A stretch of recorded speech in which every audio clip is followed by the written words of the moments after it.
Hello बच्चों, today we will study about the sentence. Sentence क्या है? वाक्य जो हम सार्थक शब्दों के समूह से बनाते हैं, यानी हम कोई भी एक सार्थक यानी इसका अर्थ होता है उस शब्द से हम वाक्य बनाते हैं। निरर्थक शब्दों से वाक्य नहीं बनते हैं। इंग्लिश में a sentence is a group of words which makes complete sense। समझ में आया? सेंस, जिसमें सेंस होना बहुत जरूरी होता है। बिना सेंस के कोई भी कंप्लीट हम सेंटेंस नहीं बना सकते। हमने एग्जाम्पल लिया, Ram is a good boy and this is a nice car and that is a ball, you may go. This is the sentence, complete sentence. And कुछ पॉइंट्स हैं जो सेंटेंस के लिए बहुत जरूरी होते हैं। तो मैंने यहाँ आपको इस पॉइंट में नंबर 1 में दिया है। तो first letter of each sentence is written in capital. Means आपको जब सेंटेंस मेकिंग करना होता है तो उसका जो फर्स्ट लेटर है आपको कैपिटल में लिखना होता है। A sentence must contain a verb at least। यानी हम जब सेंटेंस बनाते हैं तो उसमें वर्ब का होना बहुत जरूरी है। बिना वर्ब के कोई भी सेंटेंस कंप्लीट नहीं होता। कई बार सब्जेक्ट के बिना हम किसी भी सेंटेंस को कंप्लीट कर लेते हैं, पर बिना वर्ब के हम कोई भी सेंटेंस नहीं बना सकते। यानी वर्ब होना बहुत जरूरी है। At the end of a sentence, full stop। और जब हम सेंटेंस का एंड करें या हम सेंटेंस को खत्म करें, लिखें, तो उसके अंत में full stop, this the mark of full stop. तो ये आप फुल स्टॉप यूज जरूर करें। And next question mark. अगर क्वेश्चन से स्टार्ट करते हैं हम उसे, और हमारा जब WS से शुरू होने वाला, जैसे व्हाट इज योर नेम, है ना, वेयर डू यू लिव, तो दिस इज द क्वेश्चन। तो उसके लास्ट में हमें क्वेश्चन मार्क लिखना जरूरी होता है और एक्सक्लेमेटरी मार्क। तो एग्जाम्पल है व्हाट अ वंडरफुल डे। अब पार्ट्स ऑफ सेंटेंस। तो आपने देखा पार्ट्स ऑफ सेंटेंस में अगर हमने कोई भी सेंटेंस लिया तो उसी का पार्ट होगा, यानी इस तरह से हमें पार्ट करना है। एक होता है टाइप्स। तो टाइप्स में क्या होता है, जैसे ऐसा, इसी प्रकार ये, और ये सेंटेंस जो है हमने छोटा बड़ा, उससे बड़ा या इस तरह से हमने बनाया, तो वो तो होते हैं टाइप्स। और this is part. Part means उसी सेंटेंस का हिस्सा, तो इसको कहते हैं हम पार्ट। तो पार्ट में हम देखेंगे, एग्जाम्पल के लिए मैं आपको बताऊंगी, the elephant has a trunk. तो जैसे मैंने कहा, द एलिफेंट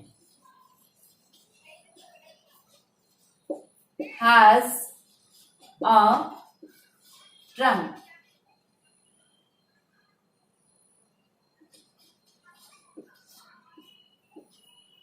तो यहां जो है हमारा जो सब्जेक्ट है वो क्या है, the elephant. This is subject and this part is predicate. Okay, तो जो सब्जेक्ट जो होता है सेंटेंस बनाने में हम जो सब्जेक्ट यूज करते हैं वो तो होता है उसका सब्जेक्ट यानी कर्ता, और बाकी जो हमारे पास सेंटेंस है जिसमें वर्ब होती है उस वर्ब वाले जो पार्ट को हम कहते हैं प्रेडिकेट। ओके, ये आपको क्लियर हुआ? तो 2 पार्ट होते हैं, subject and predicate.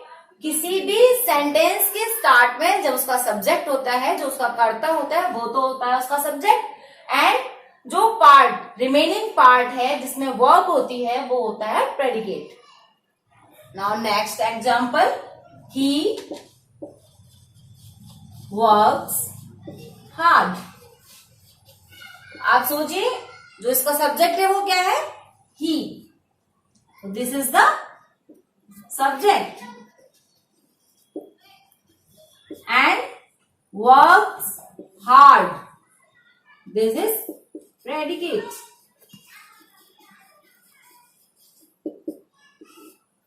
Okay, type of sentences।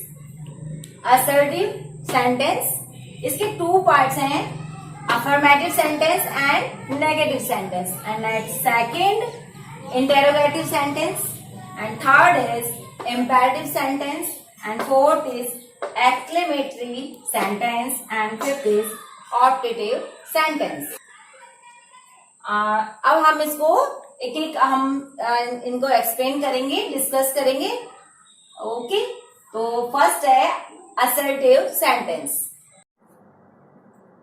Assertive sentence के टू पार्ट्स होते हैं, इसमें one part is positive and second part is negative.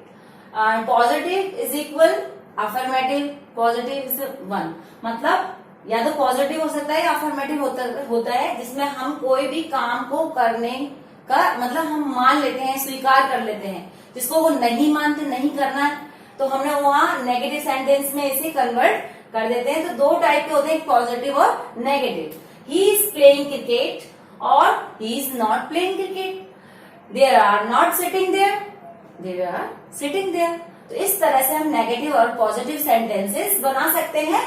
तो ये सब इसके पार्ट हैं असर्टिव के। नेक्स्ट है इंटरोगेटिव सेंटेंस, मीन्स क्वेश्चंस जिसमें किए जाते हैं, जिसमें प्रश्न पूछे जाते हैं, जो प्रश्नवाचक चिन्ह लगाया जाता है।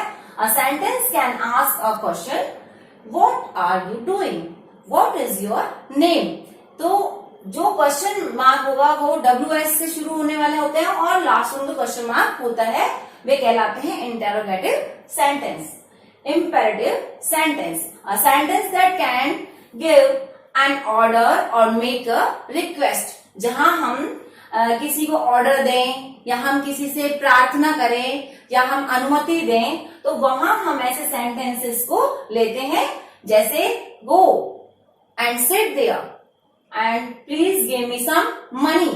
ऐसे ही आप जैसे टीचर से पूछते हो, मे आई कम इन, तो वो कहेगा यस यू मे गो। तो इस तरह के जो सेंटेंस है वे इम्पेरेटिव में आते हैं।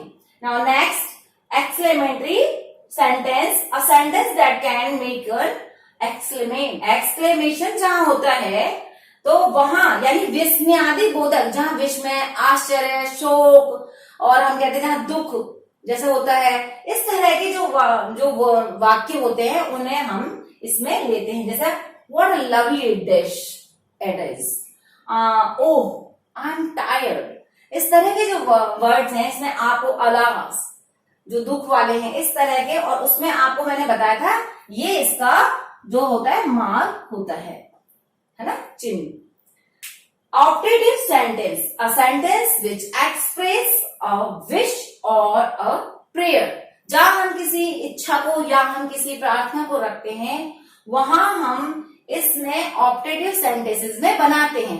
जैसे मे गॉड ब्लेस यू, तो हम यहाँ पे उसे क्या दे रहे हैं, एक विश उसके लिए दे रहे हैं।